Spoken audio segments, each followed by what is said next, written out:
Yo, hey, Gundam Maniacs. How's it going? Welcome to the Gundam Explained show. It is March 16th. If you're watching, you might see this little username thing at the top. That is a new little thing I'm trying out, but you know what? I don't think it's working. Steven, I need some tech support. No, I'm joking. Oh man, yeah. Well, Wirecast has just been a fun experiment. I'll tell you what, though, I never get tired of that opening intro music. Like seriously, we should just do. When is April 1st this year? Because I think your April 1st, April Fool's Day Gundam Explained show should just be 45 minutes straight of the intro loop. Yes, that's a good idea. People will be waiting and they will enjoy it because it sounds good. Yep. No, but thanks everyone for joining. You know what? In fact, I think this might work. So, for instance, it shows the first chat that came in. Okay. If I click it, what does it do? There we go. Oh, there it is. So, hello to. It's a little slow, but Ian. Hello, Ian. So we got Ian, Ultronymous. Let's see, Rogue. Good to see you, Rogue. Dan Vint, Shirt Lad. Let's see, a Zombie Painter Neo X. Good to see everybody. Yeah, so as we go, because there's a lot of chats, I'm going to try to do it where when I see a cool chat, I'll bring it up. Yeah, highlight it. But this might sound sleazy. If you really want to get a chat in, super chat. You know, yeah, that could be a way to do it. But, you know, for today, talk about a few things. Luckily from the supporters, I got some good conversation that we're going to have here shortly. It has to do with annoying characters and soundtrack stuff. I love music, Gundam music, so it'll be cool to talk about that. But before we get started, yesterday we were on Steven's stream. That was an awesome stream. It was almost like a Gundam Explained stream in a way, but it taught me everything. Like, it was, about the Gunpla, different Gunpla, like categories of Gunpla, subcategories. You know, I feel like it's something that we're always arguing about on Discord, so it was nice to finally kind of, comb through the wiki and, do it proper. Yeah. I that taught me a lot, too, because I've never really decided to sit down and be like, let me just research them all. But, yeah, we did it, and it was pretty cool. Other than that, I got an idea. So, Steven, what is one interesting non-Gundam thing you did this week? Non-Gundam thing, I suppose. Let's see. I've been working on becoming a little bit more of an electrician as part of my, creating dioramas. There we go. Wow. I almost have a parallel circuit working, but that's pretty cool. We'll see how that goes. I'm gonna make a diorama out of that, so we'll see how it goes. When I messed around with some LED stuff, I did realize there was a bit of electrical engineering you had to understand when it comes to, like, I've already lost what the terms are in my head, but it's like you got to route the power correctly, and that seemed to be a whole thing. Because there's soldering that you could do, or some of the things you can just twist them together. Oh, so you got it. Solder. Okay. We've got all the tools here. Nice. You are an electrician. Good job. No, but I thought ohms and amps and milliamps and all that stuff. I don't know all of the terminology. I just know the sound that it makes when it burns my finger. And the smell. Right. Yeah. But no, now I was trying to think of a non-Gundam thing I did. I've just, for some reason, been playing my Switch a lot, and I've been playing that Luigi's Mansion. Oh, great game. It is. I had it before, and, like, my son got it for Christmas a couple years ago when it first came out, and then he wanted to sell it, and then it was on sale. Nintendo games never go on sale, but Switch was having a sale, and Luigi's Mansion was on sale. Decided to get now, Luigi's Mansion or Mario Sunshine, which is the better brother with a backpack shooter game? I'm going to say Luigi's Mansion because that Sunshine mechanic they never really had Mario continue to use in any way. It was, although Luigi's Mansion's getting the consecutive games, like they had the 3DS one as well.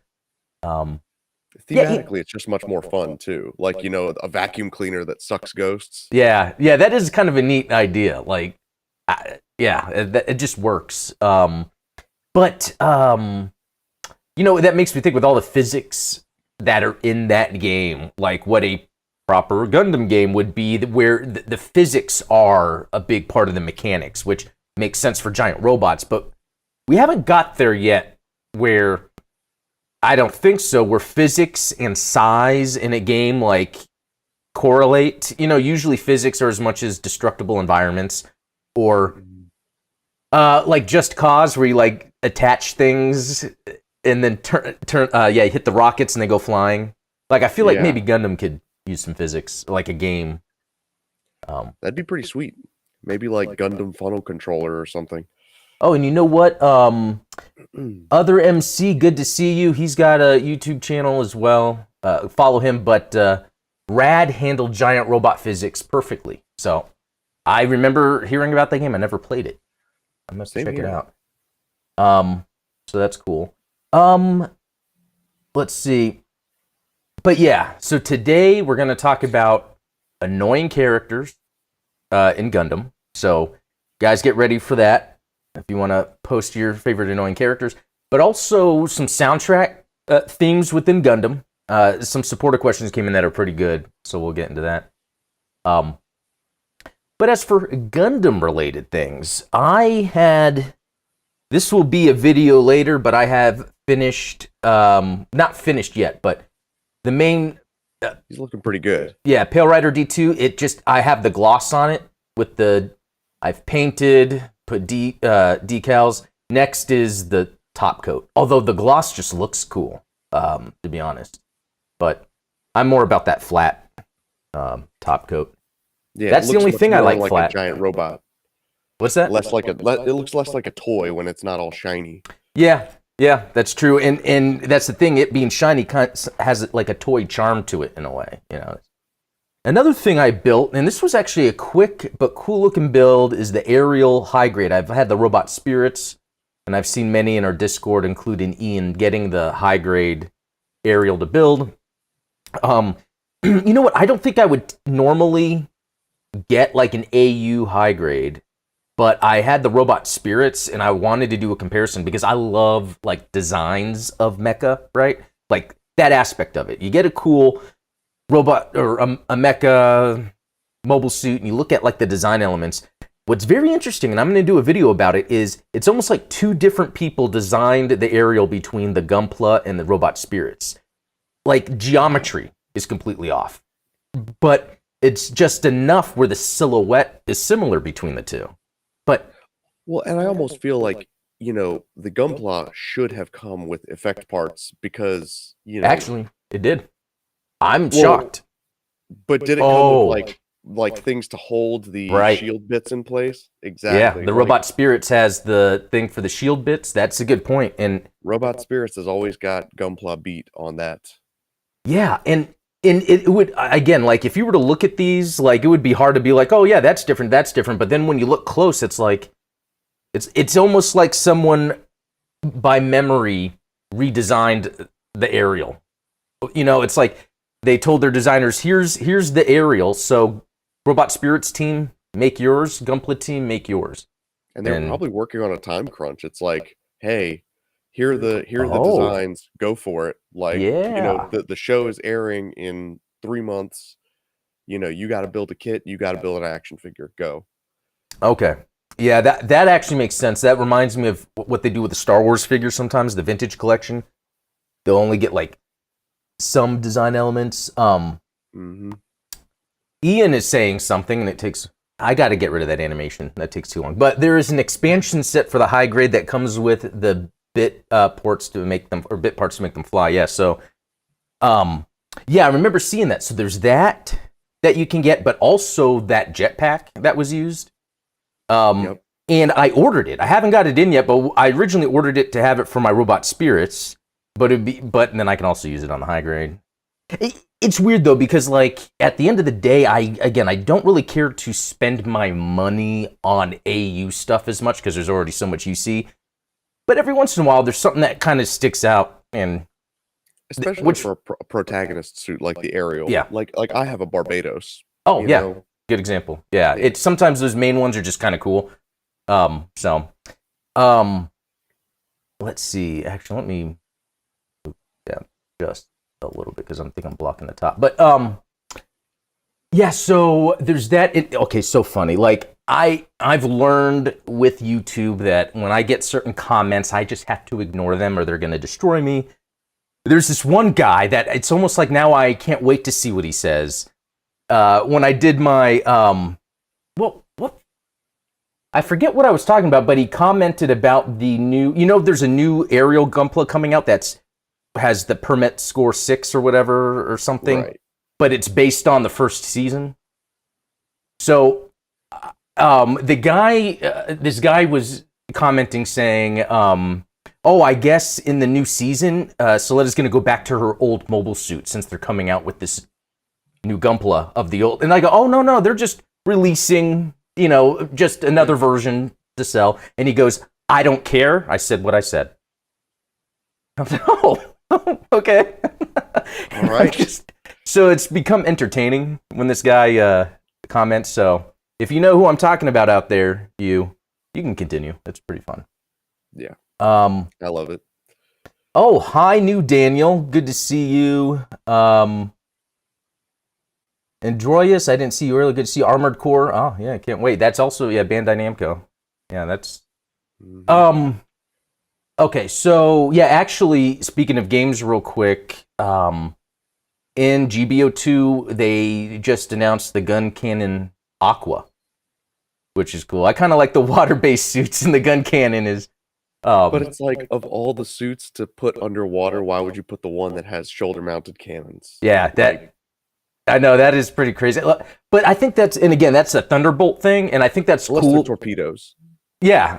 And that's what's cool about Thunderbolt, though. It kind of does the extremes, like right on that verge of that's ridiculous, but cool. Like all the shields being held up and all that. Like, ridiculous, but cool. So I don't mind. It's a 350, which makes sense. I don't know if anyone out there has already got it. I'm thinking Xeonic Shadow probably randomly did.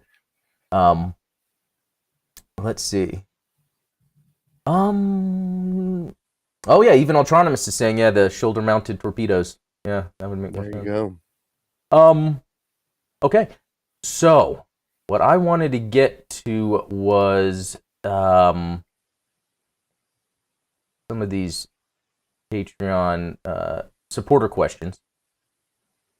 Let me get that up here, and I'm gonna switch screens. So again, hopefully nothing crashes. If it does, I'll be right back. Okay. No flicker. Yeah, no flicker. Well, we're good today. I know it's completely random. Maybe I have to speak sweet to Wirecast instead of cussing it out. Caress the software. Exactly. Everyone needs that. All right. So Ian, our mod. Great contributor, has this up. As I have been making my way through Double Zeta, I have discovered 2 characters who may rival Quest in regard to levels of being annoying, Bicha and Mondo. Who do you think is more annoying, Quest or those 2?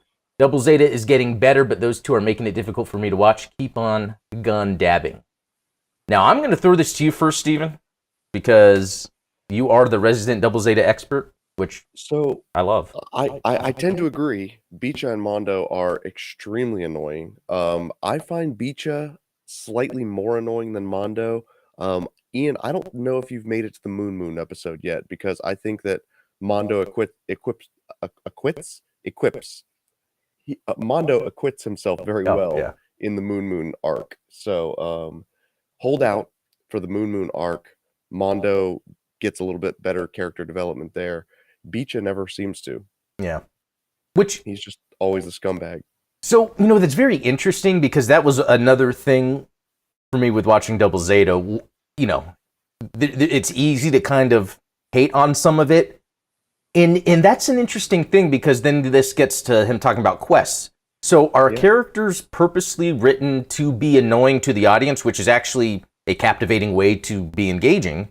But could it be maybe and again, this is, I don't know anyone that's fluent in maybe listening to and speaking Japanese, but could it be that the English translations of annoying characters come across even more jarring?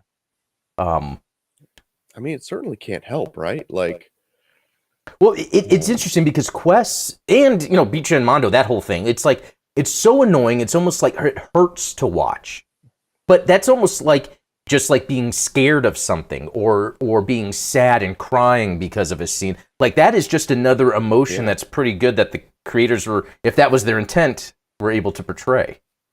well, I mean, it's like Game of Thrones. I always say that the best actor on Game of Thrones was what's that kid's name? Jack Gleason, I I don't know. think. The I didn't kid that watch played it. Joffrey, the evil king, is like you love to hate that character. He is terrible. But like, man, the actor nailed it. Like, you I know how see. hard it is to play a convincing heel? Okay, that's a good point. We've talked about that before. Like whether it's wrestling or personalities on a podcast, which we're trying to develop that. I mean, Yeah. who is the heel between us? That's tough to say, you know? I think that we need to develop that a little bit more. Maybe I need to backstab you, kick you through a window or something. I don't know. Well, it's funny, live on air. No, but that's what's interesting about that is we have our two back-to-back shows, Wednesday and Thursday, and I feel like we got to come up with some funny continuation storyline that's behind. Yeah, just like an episodic show where there's really this underlying story. Yeah, that's actually pretty good. Hey, Jonnytacoma, good to see you. But what's up? No, that was all I had. I do think it's funny that obviously Quest has come up. I saw on Twitter today someone posted a TeePublic T-shirt design that is Quest drinking a Yingling and has like the Yingling beer logo on it, and it's like Yingling drinks Quest. Or What's that? Quest drinks the Yingling out. I'm just gonna randomly search Yingling. Oh, I didn't spell it right, I don't think. Oh, so that's a beer. Yeah. Ah. Gundam promoting beer, that's cool. But there are Quest fans out there, believe it or not. Yeah, she's intriguing until she's not. That's pretty much the issue. Like I like how she's drawn. I like the look of the character. And almost like where she is in it, where it's like she's the daughter of the prime minister, right? And then but she's a new type. So being caught up on that level, it's just that then she makes these decisions that make you hate her. I think she's the perfect example of that manic pixie dream girl trope where it's like, you see all these guys kind of falling for her and you're like, what is wrong with them? Why are they doing this?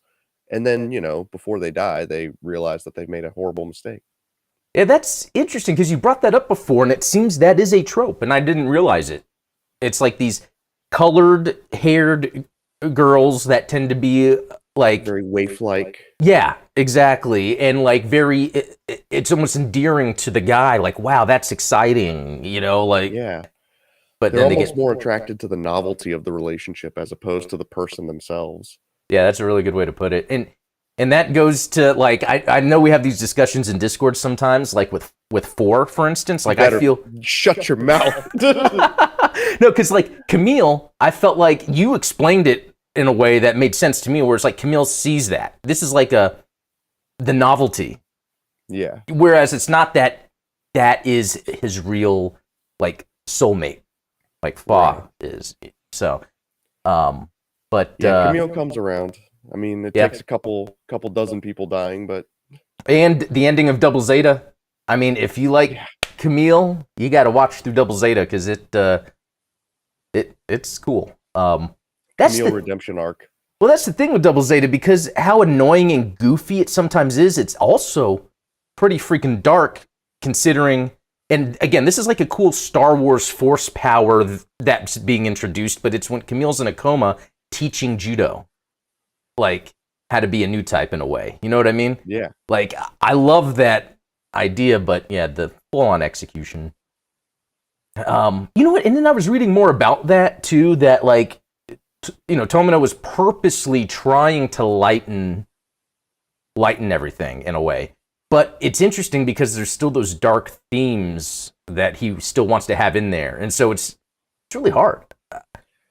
Yeah, and I think that that's one of the reasons that you see so many modern Gundam series tending to steer away from like the horrors of war type storyline, the narrative, the plot that they kind of adopt. You know, like Witch from Mercury kind of has this dual school thing going on. And yeah, there's a lot of like corporate espionage and there's some death and things going on, but it's definitely not as, brutal in its application of violence as, say, Double Zeta when they drop Yeah. a colony on Dublin. Like, Exactly. No, that is a very good point. It does seem that the horrors of war are reeled back in a way, but it's almost there just surface level, like the splat. Like Yeah. that's not a horror of war as much as that's just someone that died. And so yeah, that's a really good observation. And then I guess right now too with Witch from Mercury, like the dub is being released, I think every Sunday, or the English dub until April. We have the part 2. And speaking of Witch from Mercury, is there an annoying character in Witch from Mercury? I would almost say, and I guess in terms of a Bicha quest, where it's like, I don't want. Why are we focusing on this? I think for me it would be like almost Elin in a way, because Elon, yeah, I could it's see never that. really explained. Like, it's like I want to know, like, is he a clone? Is there a clone of a good one, or a bad one is the clone of the good one? And then like, what is? And it's like I just want to know. Yeah, I think there's so many mysteries in Witch from Mercury that like you kind of want to know a little bit more about them because even Prospera, I'm like, okay, what like should I hate you or? But yeah, I mean, personally, I find Mio kind of annoying. That's interesting because Ultronimus is saying Soletta bugs him the most. But you know what? That's good points because I think they each have their own annoyances. Like Soletta, it's that social awkwardness where you almost feel embarrassed for her. Yeah, And then Mjorne will get pissed at something. It's like, chill out. right. You know? And like, stop trying to start a business. You're 16. Like, Well, so that's another thing. Speaking of annoying, like how annoying is Hero, for instance? Do you Right. consider him annoying? I kind of do because it's like he's acting like this brooding antagonist or protagonist. And it's like, I don't even know how to I connect don't with this have guy. any friends. I don't need anyone to take down Oz. But can you bring me my mobile suit because I blew it up accidentally? But yeah, it's those things. Like Yeah. it's almost like I have trouble connecting with him. And what's cool about Witch from Mercury is what they did with the protagonist is give her like that annoying social awkwardness, but she's not brooding like most Gundam protagonists. So I think that's kind of an interesting. A little bit of levity, I think, Yeah. is okay. I gotta say, Shirt Lad just said Hero is fun, and so I will say, for what Wing is, that is fun. I was just watching. I wanted to show my son Commando. Arnold Schwarzenegger. Like that is classic '80s like Arnold Schwarzenegger action movie because that character he never feels. It doesn't ever seem like he's scared and doesn't know what to do. He's just like, I'm gonna go kick that guy's ass. I'm gonna go kick that guy's ass. Stick around. All that. And like Hero is kind of like that. Yeah. It's interesting because he is like the 80s action hero, but without any of like the quips. Yeah. And like without the physique. Yeah. And those bike shorts. But Yeah. I like the quips he has make no sense. Like the birthday thing, I'll kill you. Like I love it. But hey, again, and I don't know if anyone can verify this. Is that just due again to the translation to English where they lose the subtlety, maybe the nuance? I wonder. Maybe they have like 7 different words for kill in Japanese and like Right. The one that was chosen was we can't really. Yeah. I wonder that sometimes because I did that video. Again, this is still on that annoying topic. I did that video of Seed. Where those characters, Kira, Lacus, I don't know how to say her name correctly, I would say those Lacus. Yeah. okay, those characters are annoying because it's almost like, okay, what are we talking about here? What are we doing, guys? Like, let's just get on with the cool story of, you know. But then, like, it gets to episode 27, and yeah, Ian brought this up, how it's like Seed is like double Zeta, and where it starts off, where you're like, what's going on, and then it goes full on like midway through. I swear that someone says that about every Gundam series at some point. They're like, no, Zeta Gundam is really good. It's the best Gundam, but you got to stick with it till like episode 18 or so. Like, Yeah, that's something I think is almost like general in shows. yeah, it's lot. such a trope. Like, once you hit the sunk cost fallibility, where it's like, okay, well, I've watched this much, I might as well finish it. Like, And this would probably only pertain to shows, yeah, that have that many episodes, like over 40. But what's interesting is I would argue that 079 and Zeta do not have that issue. Like, it's I don't think so either. from the first episode, it is intriguing as F. Like, especially because those two have the disaster scene, and that's not in Double Zeta necessarily. It's almost stretched out, and you're at a junkyard. It's kind of, whereas I was watching, so I've started Seed Destiny, and I like it. I've watched 2 episodes so far, and it has a disaster scene at the beginning, and it is well done. I'm telling you, I really enjoy Seed Destiny. Oh, good. And I think that, you know, I'm gonna get crucified for saying so. But like, I love taking Shin on as the new protagonist, and like, Okay, so I don't want to be spoiled too much, but when I saw Shin, I'm like, okay, is that Kira? no, new character. Oh, wow. So Yeah, that. Shin is the Camille to Seed, if Kira Oh. is the Amuro, if that makes sense. Okay. Oh, hi, New Daniel is even saying Seed Destiny was good. Okay, yeah, I'm intrigued. Like, the thing I loved so much about Seed Destiny is when, I guess, Shin was in a ship and then decided, they were like, okay, we got to send you out because there's this disaster happening. Yeah. And he's in a core fighter, like straight up UC core fighter. And then it starts off with it being launched out in all the different parts and then forming. I love that. And It's pretty sweet. and then the animation. So I think we had a discussion before of like dynamic posing. Seed Destiny has like the most dynamic poses for their mobile suits. Because at that beginning with Shin, like the way he's holding up the thing and spinning it around and then coming down and like the poses, I'm intrigued. They're very Super Sentai. Oh yeah, that's a good way to put it. Yeah, the way they land on the ground. I saw something else there that I wanted to. This is from Pedro Val. Good to see you, Pedro. Man, it takes too long to pop up. Hello, hope you guys are doing well. I do not like Seed and Seed Destiny. So there are people that don't like it. Yeah. Opinions. And that's No, fair. But it's good because it's interesting. There's so many people that love Seed or don't love Seed, but then I hear people are like, no, but Seed Destiny. And I got to say, so far, that is accurate. I just hope that doesn't get me to like then want to buy a whole bunch of Seed Destiny kits because I'm already underwater with my UC stuff. No, just the Dakimakuras and the. Yeah, there you go. Oh yeah, there was that Gundam that transformed into a lion. There was a body pillow. No.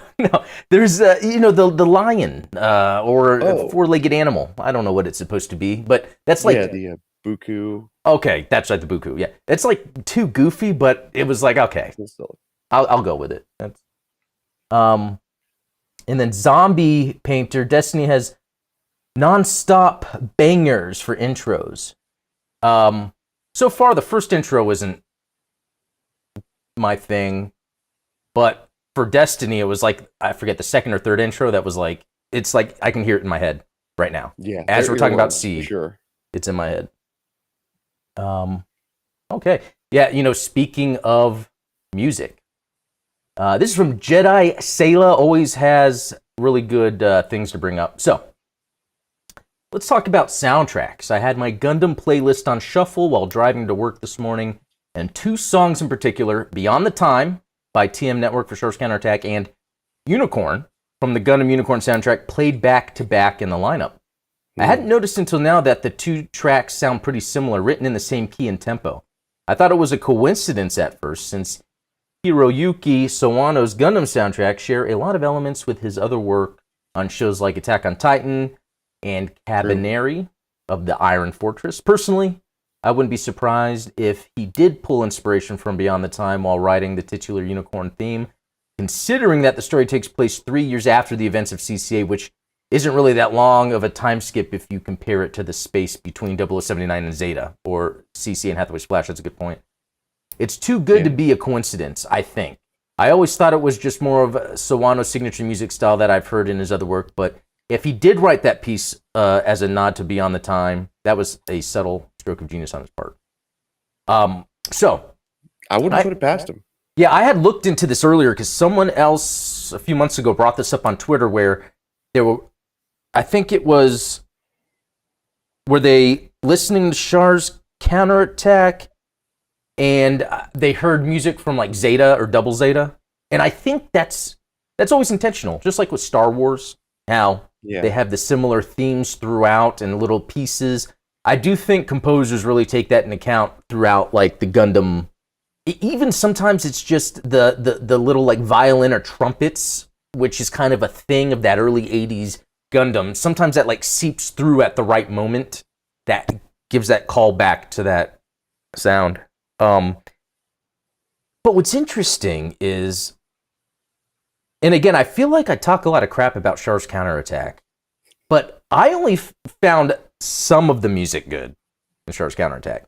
Namely, that heroic theme, like when they're pulling the cover off of the new Gundam's head, and it played dun dun dun dun dun or something. I don't know, but that, you don't like the big Neo Zeon theme, like the kind of like overarching theme of the show, where it's like ba ba ba ba ba ba ba. Yeah, it doesn't stick with me. It sounds very. I guess I would say it sounds very. I don't know. Part of it's cool. Some of it, I don't know. Part of it sounds very. It sounds very Eastern Bloc, honestly. That's what I'm trying to say. Yeah, because there's that scene where Char's in the train, and they're singing to him, and it's almost like it's in that same thing. Yeah, it sounds like that, which I guess maybe it just throws me off to where that's almost too thematic. Specifically, I think that this is one of those issues where translation became a problem because, and chat will probably correct me if I'm wrong, but in the Japanese, they're actually singing "Happy Birthday" to Char on the train, but then in the English version, they're singing like just kind of like a weird praise song to Char. Really? I'm gonna have to like if you think of it like, oh, they're singing happy birthday to him, and that's why this old lady's giving him flowers. It's like, oh, that kind of makes a little more sense. Yeah, especially that singing happy birthday to someone seems being happy for them is more genuine than because someone's some powerful dictator. Right. Like, yeah. I mean, we don't break into song for, first of all, I don't think we have any world leaders that take the train anywhere, but. Okay. Yeah, I'm gonna have to look into that because that is interesting. But again, like, and I might do a breakdown video on this. Like, it's Char's Counterattack has the recipe for a great movie, but then once it's put together as a meal, it's just like okay, it's like you get your HelloFresh order in, and you're reading everything, and you're just not cooking it right, or you put too much of this and a little like quest here. Meme where Homer's like, why doesn't mine look like that? Yeah, I don't know. I hate that I have this feeling about Char's Counterattack. I just don't know what it is. I really enjoy it on its own, but I think that in the grander context of Gundam stories, you're like, where does it fit in? I argue with people all the time, like, where did the years go between Zeta and Char's Counterattack that Amuro and Char have these total character 180s? Like, where, like, Amuro is like completely all in. and like all about designing the best weapon.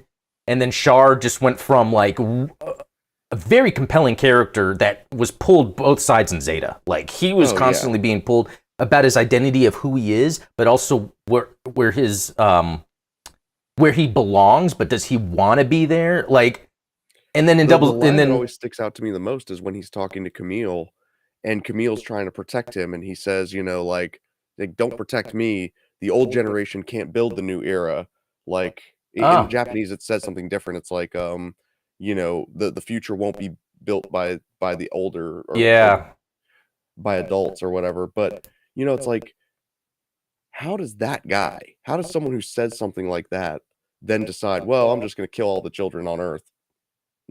Yeah, no, that's true. And then NeoX is saying his favorite OST is from Gundam Thunderbolt and Gundam CCA and Build Fighters mostly. So I haven't dived into Build Fighters yet. That will be soon. In fact, like I can't find it anywhere except YouTube has an English dub, but it's from some random account.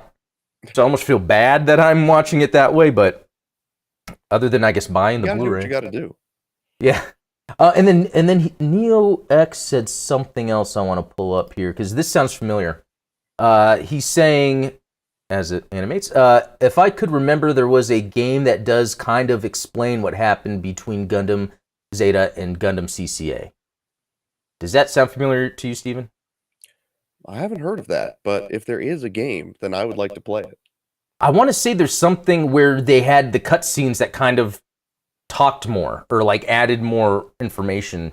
So if you guys can remember what that is, let me know. I love like old abandoned games and such.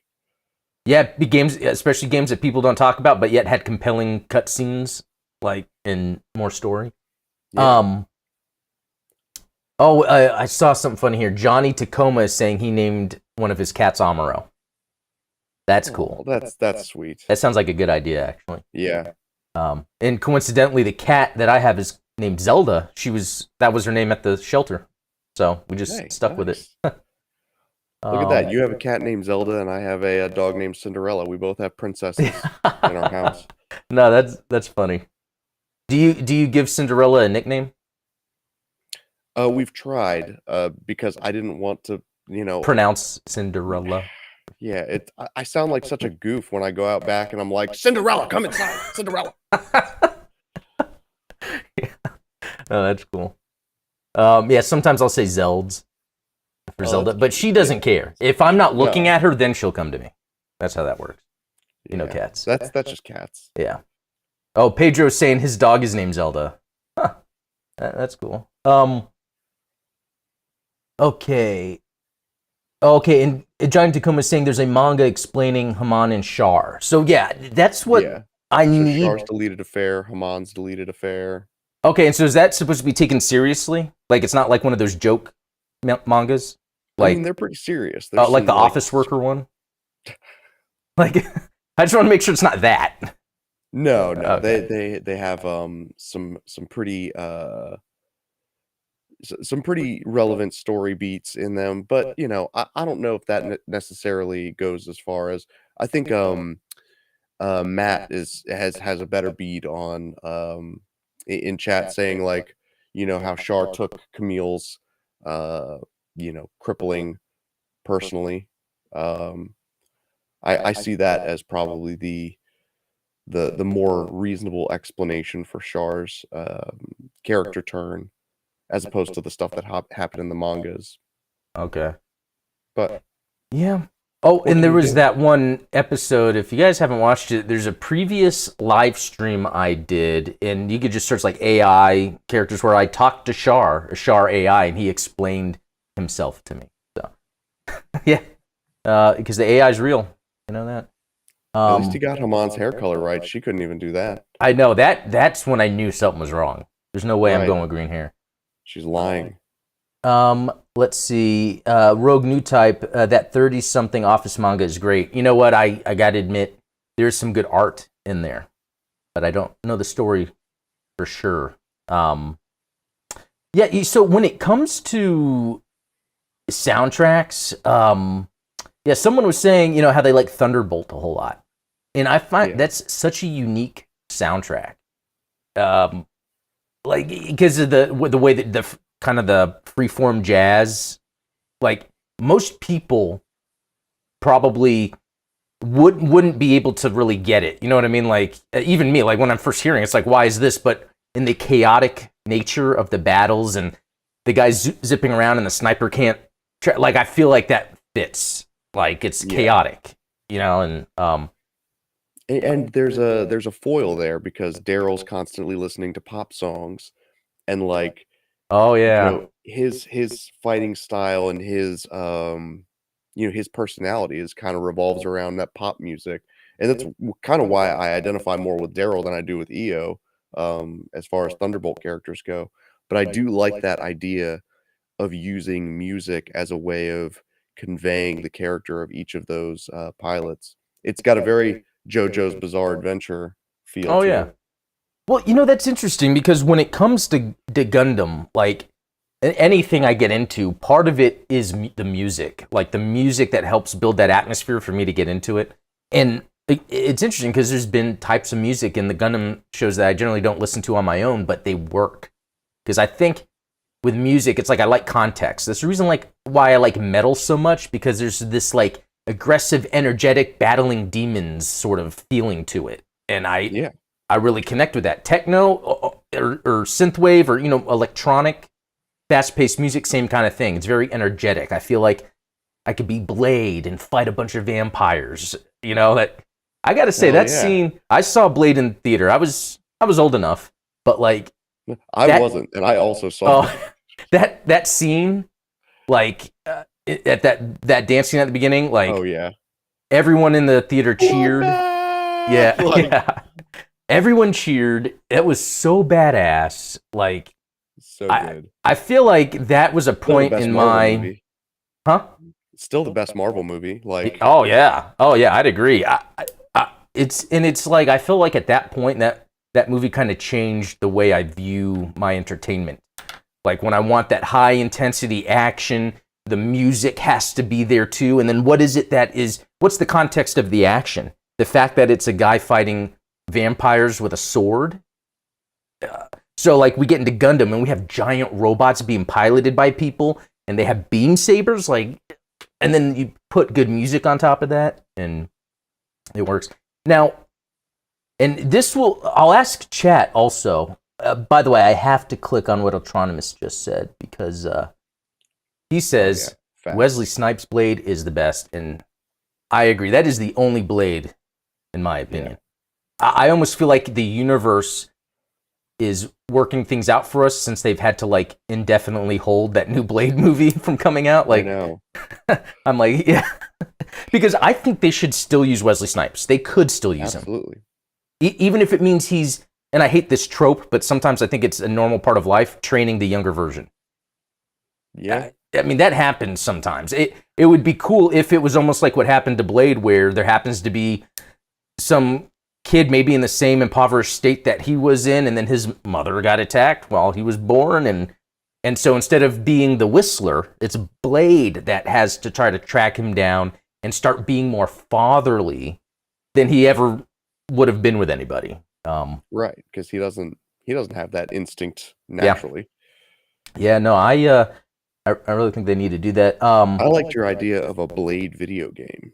Oh yeah, they need to do that. They need to make because when it comes to video games. Oh, go ahead.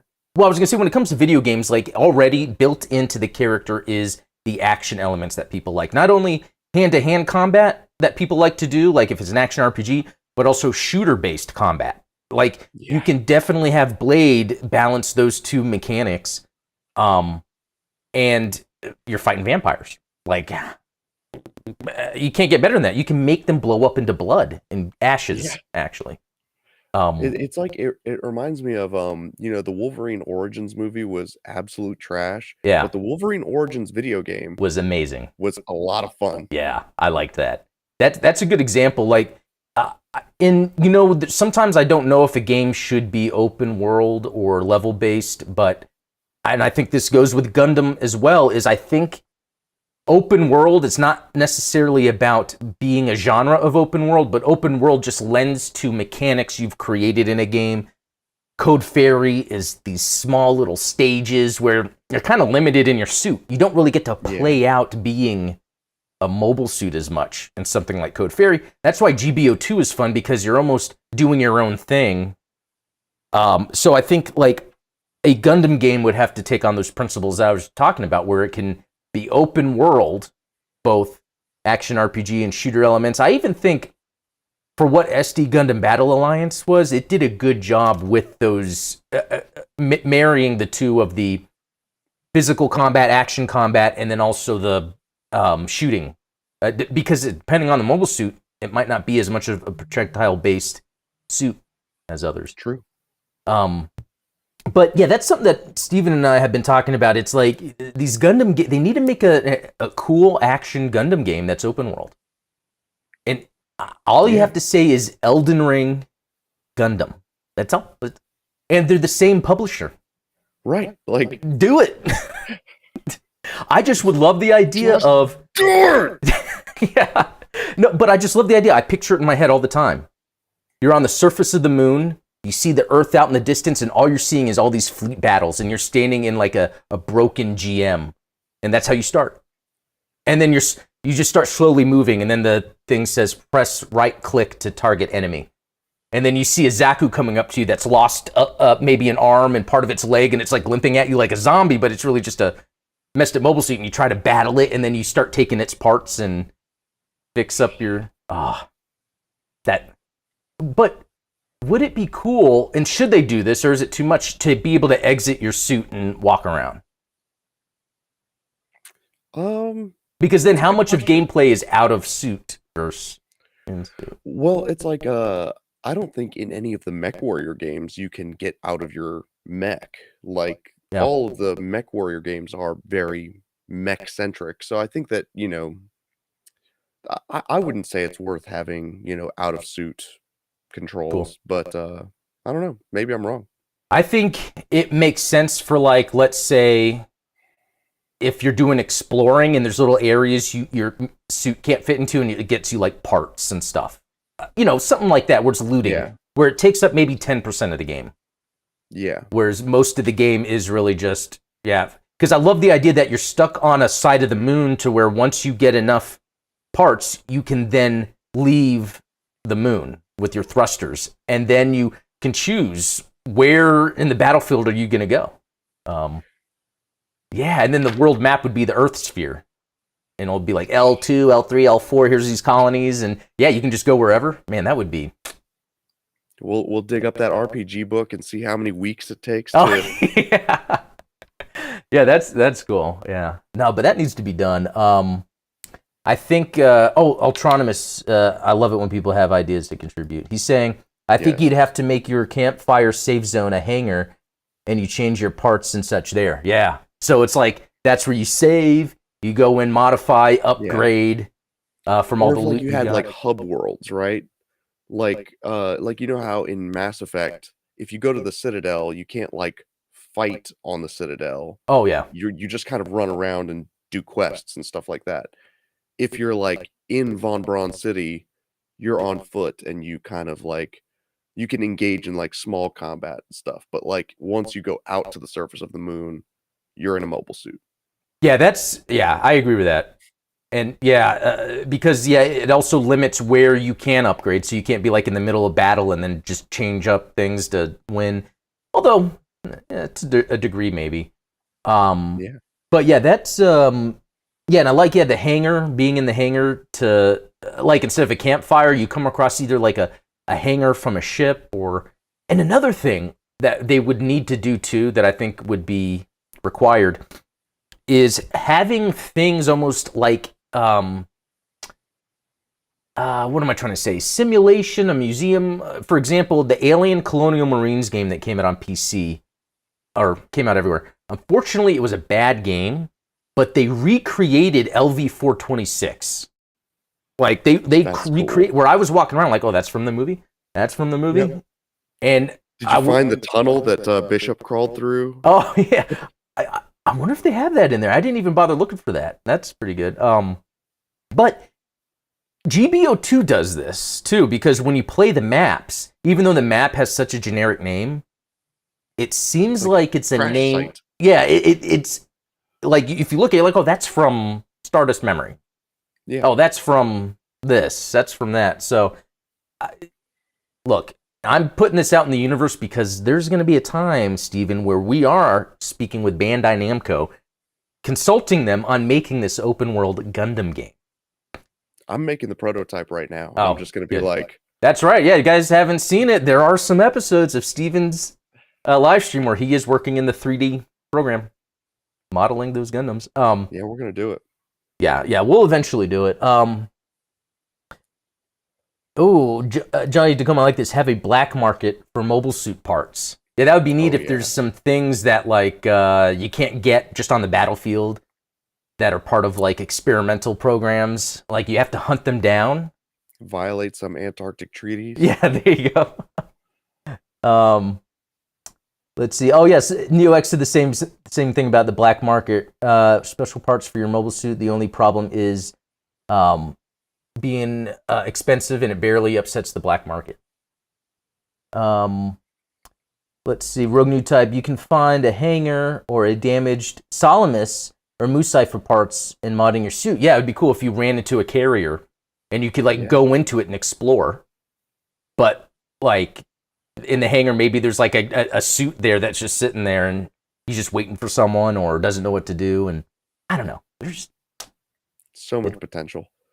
Jonnytacoma says Grand Theft Gundam. I like that idea. Yeah, if you're like in battle, you jump out of your suit and then you like hijack it. You like open the cockpit, throw the guy out. I need this. Yeah, that needs to be done, and it will get done, guys. I am the official person. Hype man? Hype man of promoting an open world Gundam game. There you go. Well, I think, Secular Sage, is original universe or pre-existing universe? I would say let's start with UC, because there's so much people can latch onto and like the world building and all that, but... Indeed. Anyway, no, that's about, the end of the show. Great show, guys. This was a lot of fun. I'm glad I got this chat thing working. It used to, I'm going to still modify how this looks, but it used to like freeze and shut down Wirecast while I was using it, so that was kind of annoying. No, this is great. Yeah, I know. It's an easy way for me to catch something, and then I can discuss it. But, that's it for the show. Again, Gundam Week starts technically maybe on Monday with my video, but then Wednesday we do our live stream at Midnight Hatter. Link in the description. And then we do our continuation on Thursdays with the Gundam Explained show. At any point, if you guys have any comments, suggestions, recommendations, just shoot them over on our way on our Discords. But yeah. So yeah, Steven, anything else to add? No, I think that about covers it. Well, cool. Well then, everyone, have a good day.